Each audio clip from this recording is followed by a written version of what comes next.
Welcome back to part 2 to this story. If you haven't seen part 1, it is recommended that you watch that first to understand what is happening in this story. There will be a link in the description below. Enjoy the story. When I eventually woke up, I was surprised to see a girl I didn't recognize standing beside my bed. "Who are you?" I cautiously asked, slightly worried as I had no idea how the person had gotten into our house. "I'm your brother. You accidentally fused me with your friend while you were asleep," they said. "Oh, which friend was it?" I asked back. "It was Mia. She looked a bit different to how she normally looked, though. I didn't recognize her at first," said my little brother back to me. I then realized that my little brother was now fused with 4 different people, something I didn't even realize was possible. After I told my brother, he was also pretty surprised. "I'm controlling 4 people? That's awesome," he said back happily. I was about to start talking again, but my brother cut me off by starting to speak again. "Could you also explain why you're fused with a pregnant woman? I was pretty surprised by it when I walked into your room and saw you like that," he said back. I didn't know how to explain it to him, so I just told him it was a long story before switching the topic. "Can I unfuse you with Mia now? She wouldn't have wanted to be fused with someone else," I asked. After a few seconds, he responded, "Fine. Just make sure you only unfuse me and Mia. I still want to stay in Mom's body," he said back to me. I told him I would try my best, but I honestly had no idea how to only unfuse him with Mia. I was going to just unfuse them as normal and hope for the best. I waved my hand in my little brother's direction and then waited to see what would happen. To my horror, all 4 people unfused at once. Standing in front of me was my mom, my little brother, Mia, and the girl I had fused Mia with. I watched as they all looked around disoriented. The only one that was unaffected was my little brother, as he had been the one in control. After a few moments, the girl Mia had been fused with started speaking. "Sorry for interrupting. I don't know how I got here. I'll leave now," she said, before walking away and leaving our house. I was thankful she had decided to leave. She was the only one here who I didn't know. Things would be easier with her gone. A few seconds after she was gone, my mom started speaking. "What is going on here?" "Who are you?" she said as she pointed at me. I had to quickly come up with a lie to explain why a pregnant woman would be in our house. After a few seconds, I came up with an idea and began speaking. "Oh, I'm Mia's mom. It's good to meet you," I said, hoping my mom would buy it. Luckily for me, she did. "Oh, it's really good to meet you. I didn't know you were pregnant," my mom said. I tried my best to make small talk with my mom to not give myself away. It wasn't easy, but I managed. After a while, I said that it was time for me and Mia to leave. I said goodbye to my mom and left, taking Mia with me. Once we were out of the house, I was finally able to speak to Mia. "Sorry about that, Mia. It's me, Eric," I said. "Yeah, I figured. Why on earth are you fused with a pregnant woman?" she asked me. I began explaining what had happened after she had left me. She found what had happened to me really funny. "Well, what are you going to do when you unfuse with her? She's still going to try and call the police," Mia said. She did have a point. We would have to come up with something before I unfused with her. After some brainstorming with Mia, we decided I would just unfuse with her and then we would both run away. It was a decent plan. The pregnant woman definitely wouldn't be able to run after us, and even if she did call the police, they probably wouldn't believe her. I mean, how would you feel if someone told you they said they saw somebody make another person vanish? I know I wouldn't believe it. When Mia and I were in a private spot, I finally unfused myself from the pregnant woman. It felt great being back in my own body. Moving around in the pregnant body had not been easy. Like we had planned, me and Mia began running away from the woman. By the time she had even worked out what had happened, we were long gone. After a while, I said my goodbyes to Mia. She had to go home to have dinner. I decided it was also a good time for me to head home too. After arriving home and going to my room, I was greeted by my younger brother. "Hey, Eric. You said you weren't going to unfuse me with Mom. You're lucky I haven't told her what you did, he said angrily. I sighed before I began explaining what had happened. I didn't mean to unfuse everyone. It was supposed to just be you and Mia. I'll fuse you with her again soon, I said, defeated. Oh, okay then. As long as you fuse us again soon, I won't tell her, he said before leaving my room in a good mood. I then tried to spend some time relaxing after what had so far been a crazy day. I couldn't believe how much had happened. While I was lying in bed, I heard my phone start ringing. After sitting up to check who it was, I was surprised to see that the person calling me was Sam. I had forgotten about fusing him with that girl. I quickly answered to see how he was doing. Hey Sam, how are things going? I said. After a few seconds, I heard him begin speaking. Things are incredible, Eric. If I could, I would stay in this body forever. I do need to swap back, though. My parents will start getting worried if I'm not home soon, he said. Okay, if you come to my house now, I can unfuse you, I said back. Sam agreed and told me he would be over soon. Sam took a lot longer to arrive than I thought he would have. It had been almost 45 minutes when I heard him knocking on my door. I quickly went to the door and went outside with him. Almost instantly after seeing him, I could see why it had taken him so long to get here. He was wearing heels. Why on earth are you wearing those, Sam? You weren't wearing them after I fused you with her, I asked, genuinely curious as to why he would choose to wear them. Sam began explaining that he had put them on while in her house and had just forgotten to take them off. He also told me that they weren't that bad. Apparently, he enjoyed wearing them.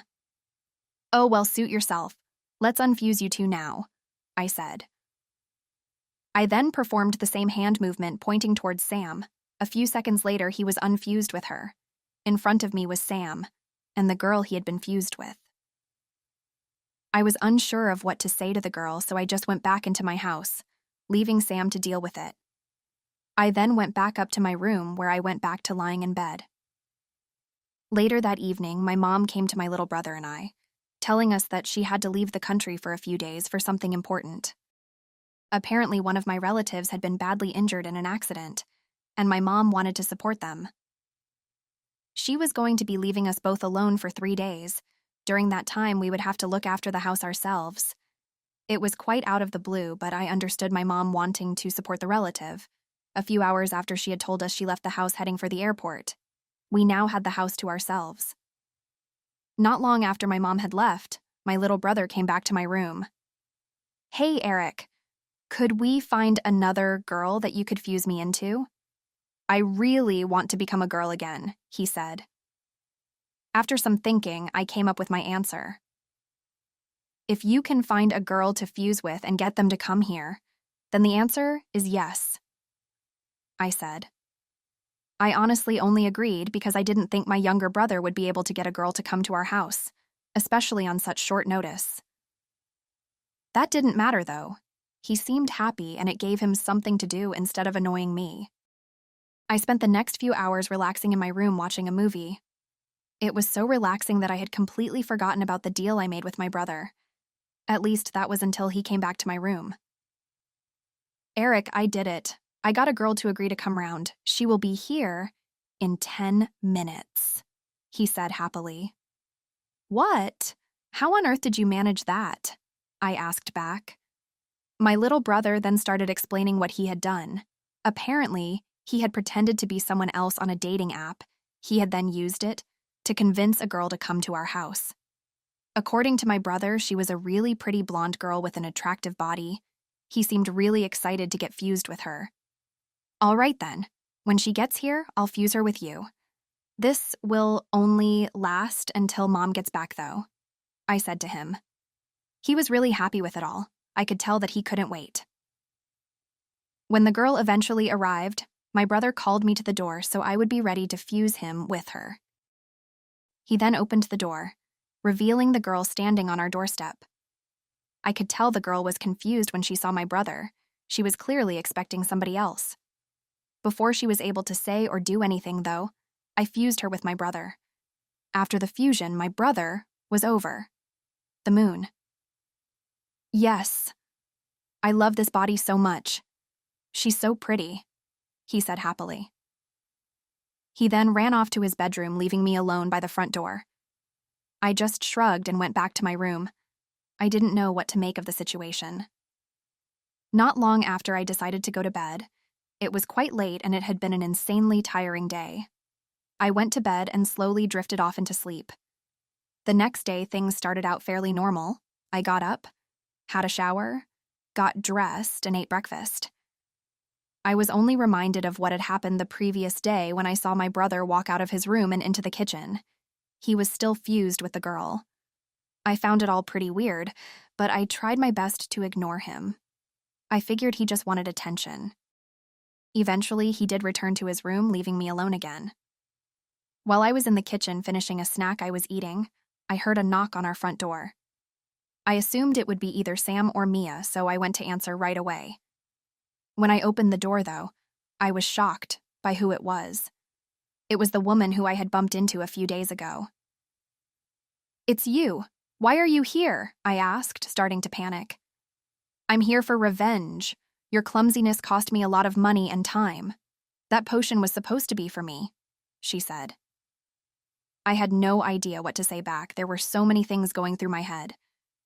I tried my best to shut the door on the woman, but she held it open and eventually pushed her way into our house. I still had no idea what to do. "So, what are you going to do?" "None of this was meant to happen," I said back, almost begging for forgiveness. After a few seconds of silence, the woman raised her hand at me and said a few words I didn't understand. I then felt a strange sensation in my body. After a few seconds, I looked down at myself and was shocked by what I saw. She had turned me into a girl. It was insane. "It's a good thing you never fully worked out how to use the powers the potion gave you. It makes things a lot easier for me," she said, with an evil-looking smile on her face. Just after she finished talking, I looked up to see my brother entering the living room with us. "Excuse me, who are you two?" he asked both of us. Before I was even able to respond, the woman raised her hand towards my brother, once again saying some words I didn't recognize. Seconds later, my brother had changed. He now looked like a toddler. I was shocked by what the woman had done. "Please, stop this. This all started because of an accident. This shouldn't have to escalate to this," I said, begging for her to have mercy. She just ignored me, though. There was nothing I could do. In a desperate last attempt to stop what she was doing, I tried to fuse her with me. However, nothing happened. My powers weren't working anymore. After that, I just gave up, accepting my fate. There was nothing I could do. "I'm going to leave you both like this now. Enjoy your new lives as girls," she said while smiling. She then walked away from us and left our house. After she'd gone, I stood up and tried to get my bearings back. I was immediately shocked by how much my body had changed. I was now much shorter and skinnier. My clothes were barely staying on me. I felt even worse for my little brother, though. He was now a female toddler. I could tell he was trying to speak to me, but it wasn't working. He was now so young he couldn't speak anymore. I didn't know what to do. How on earth was I going to explain this all to my mom when she got back? There was no way she would believe me. I just went to my room and laid down on my bed defeated. Just like that, my life had been changed forever. It had been a crazy couple of days. I still couldn't believe it all. Nevertheless, I would have to get used to living as a girl. For the time being, it didn't look like I was going to be changing back. Thanks for watching this video. We would really appreciate it if you would leave a like and subscribe to our channel. The next series will begin in a few days. If you have any ideas for the story, let us know in the comments below.